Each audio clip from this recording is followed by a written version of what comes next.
AniMalcolm, written and read by David Baddiel. Dedication to Pip, Tiger, Ron, Monkey, and the late Chairman Meow. Part 1. Chapter 1. Enormous Furry Ears. Happy birthday to you, happy birthday to you, happy birthday, dear Malcolm. Now, this is normally the moment at which the birthday child, whose name in this case, as you may have worked out, is Malcolm, would blow out the candles on their cake. But the Baileys, that was his full name, Malcolm Bailey, had a family tradition, which was that they also sang happy birthday when giving the children their birthday presents.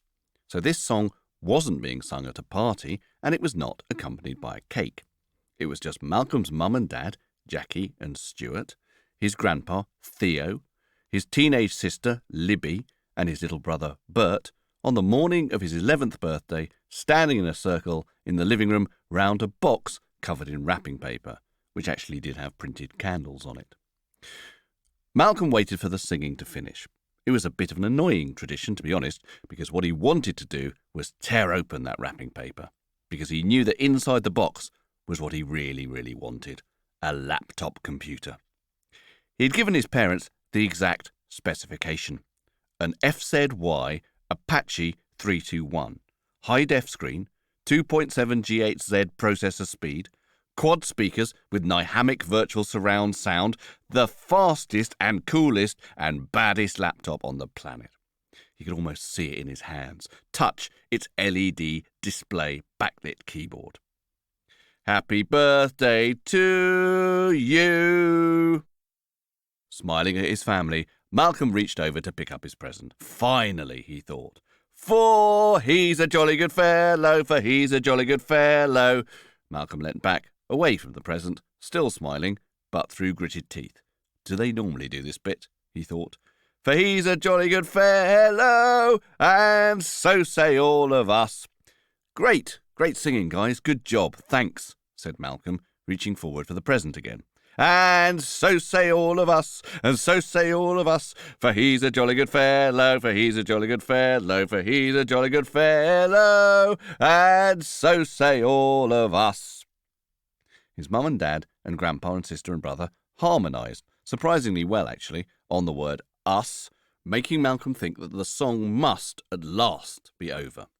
Not wishing to be disappointed again, he waited 5 seconds in case it wasn't, but everyone was just smiling. In fact, his mum was nodding encouragingly at the present. Great, thought Malcolm, and tore open the wrapping. Oh yes, that computer with its shiny, sleek aluminium cover and its hypersensitive touchpad and its enormous furry ears. Malcolm frowned, screwing up his noticeably blue eyes. Its enormous furry ears?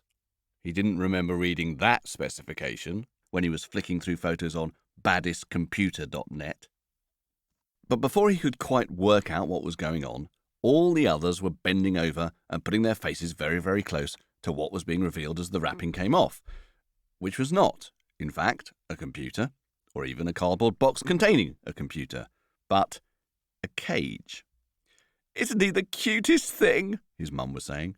Look at that sweet face, his dad was saying. OMG, I want to stroke him, his sister was saying. I want to eat him, his little brother was saying. He reminds me of Lord Kitchener, his grandfather was saying. Sorry, said Malcolm. What is this? Well, Malk, said Jackie. Mum, sorry, I've told you, Mum. Malcolm didn't like being called Malk. He wasn't sure why, possibly because it rhymed with talc, and this made him think of talcum powder, which was something he had once seen his grandfather putting down his pants. Sorry, Em.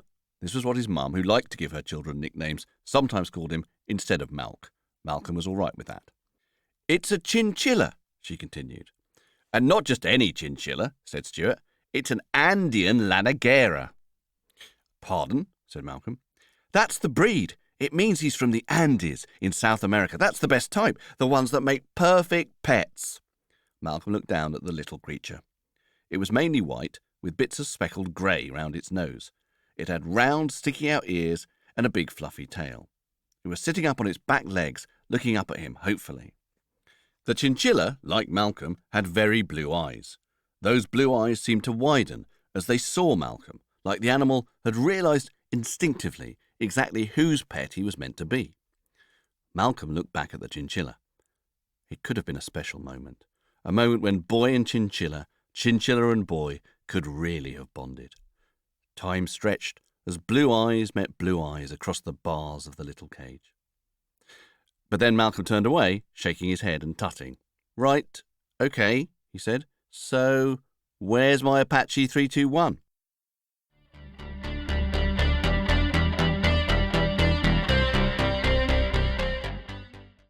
Chapter 2. 700 cats, 800 dogs, and 5 giraffes. "Your what?" said Malcolm's dad. "My laptop that I asked for. I wrote it on my birthday list and everything." "Sorry, Malcolm," said his mum. "What birthday list?" "The one I stuck up on the kitchen wall." "Oh," said Malcolm's sister Libby in her bored voice, which is the one she used most of the time when not cooing over cute animals. "I think Ticky may have ripped that down a few days ago, when she was play fighting with Tacky." "The cat's ripped down my birthday list, so where is it now?" "I think Chewy may have eaten it," said his dad. "The dog ate my birthday list." "Either the dog or the hamster." "Marvin wouldn't eat that," said Grandpa. "Would play havoc with his digestion." "Actually, I think I may have put it on the floor of the iguana's cage." "Sorry, Malcolm," said his mum. "And I didn't realise that's what it was. I just thought it was some bits of paper. And you know how Nana likes to scratch around in bits of paper." "But," said Malcolm, getting more and more frustrated, "we've already got loads of animals. We've got 2 cats, a dog, a hamster, and an iguana, which most people would say is enough pets." Said Jackie. "You can't have enough pets." "Exactly, I agree," said Stuart. "Yeah, YOLO," said Libby, who used a lot of these acronyms. "Yes, sirree," said Grandpa Theo. "I want to eat him," said Bert. Even the chinchilla seemed to nod, its enormous ears flapping up and down as it stared quizzically at Malcolm from inside its sparkling new cage, which had a water bottle attached to the outside and a running wheel and a mirror inside. "Right," said Malcolm, "let's just look at that statement for a moment. You can't have enough pets. So, if we had 700 cats and 800 dogs and 5, I don't know if you can keep them as pets, but I imagine if you could, you, Mum, would soon be off to the pet shop to get them, giraffes. Would that be enough pets?" "Well," said Stuart, "as long as they were all house-trained."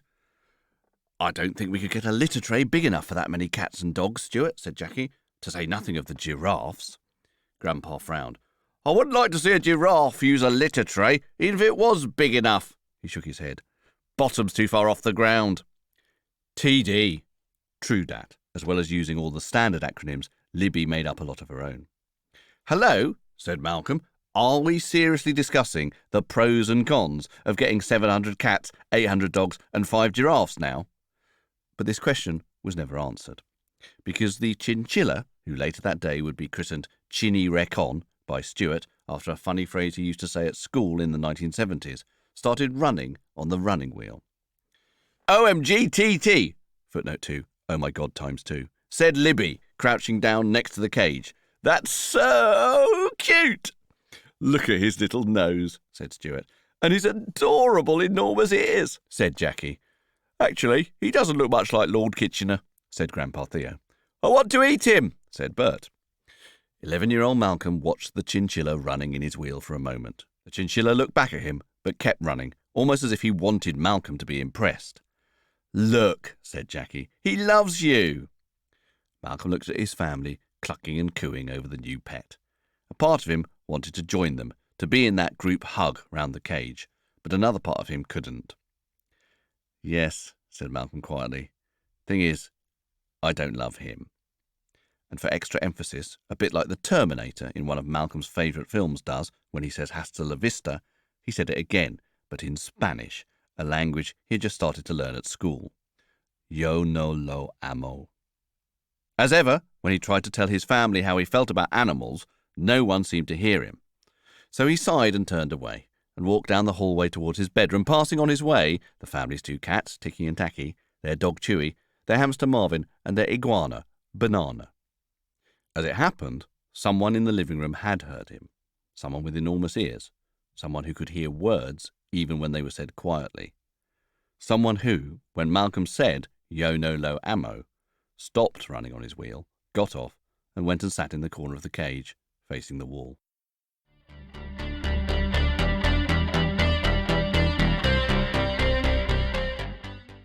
Chapter 3. Mini-coloured munch balls. Malcolm lay back on his bed, looking out onto the street. Footnote 3. They lived on a street called Kendall Road, house number 43. You might think this is a bit too much detail, but you'll be pleased I told you later on. Just you wait. He could still faintly hear the sound of his family making cute noises round the cage, now added to by the click, click, click of his sister's phone, which meant that she was taking selfies, pouting with the chinchilla in the background. He could also hear other very tinny animal noises, so he assumed that Bert must have got hold of his dad's phone. Malcolm's family did not have much money. Footnote 4, although Malcolm did sometimes think they might have had more money if they spent less of it on pets. His mum worked as a receptionist at the local vets, and his dad designed apps, none of which had been very successful. The only one that had got onto the Apple Store was called Animal SFX, which was one where you pressed on some cartoon animals and it would make the sound of that animal. No one really played with it anymore, except Bert, which meant that along with all the other animal noises in the house, Malcolm could also hear an artificially created donkey, cow, and elephant. This just made him more depressed. He wondered why his family never got the message about him and animals. After all, he thought, looking around the room, his walls were the only ones in the house that didn't have animal pictures on them. Libby's and Bert's bedrooms were covered in cute images of kittens and puppies and seals and bears and penguins and, all the animals. His parents' bedroom didn't have animal posters on the wall, but they did have lots of family photographs, and every family photograph included the pets. Even Grandpa's room had a watercolour painting on the wall of a dog he used to have when he was 12. Malcolm felt quite bad about it. He knew kids were supposed to like animals. He knew people were supposed to like animals. He knew that not liking animals generally made other people think that you were a bad person. And anyway, he didn't not like animals, really. He just didn't really get animals. Most of them seemed to lie around eating and sleeping and not doing anything useful. Footnote 5. To be fair, though, one thing Malcolm shared with animals was that he did very much like sleep. Not only that, he was very good at sleeping, able to go to sleep really easily, and not just in bed, but wherever he fancied it, in the car, on the sofa, and more than a few times in his school classroom. This is also important information for later on. He had watched Ticky and Tacky, or possibly Tacky and Ticky. Even though one was mainly brown and one was mainly white, Malcolm was always unsure which cat was which. For long periods of time, and had never seen them, for example, read a book, or make a cake, or design a fantastic computer, or do any of the things he was interested in. Even now, as he looked out of the window, he could see some pigeons in the street doing that stupid pigeon thing of hanging around in the middle of the road, waiting until the last moment of a car approaching before flying away. Why did they do that? But because his family so liked animals, and had so many animals, and went on so much about animals, sometimes, like now, he felt like he really did not like animals. He sometimes wondered, in fact, if his mum and dad preferred animals to children, or at least to him, their one child who wasn't obsessed with animals. At those moments, he sometimes felt like he hated animals. He didn't like to admit that, but he knew that at those moments it was true. There was a knock on the door. Malcolm didn't answer. "Malk," came his mum's voice from behind the door. "Mum," he said. "Sorry, Em. Are you okay? Are you asleep?" "Clearly not," replied Malcolm. "That makes a change," she said. "Can we come in?" said Stuart. "Is the chinchilla with you?" Malcolm heard some whispers, some scuttling, and the sound of a cage door being locked. "No," said Stuart eventually.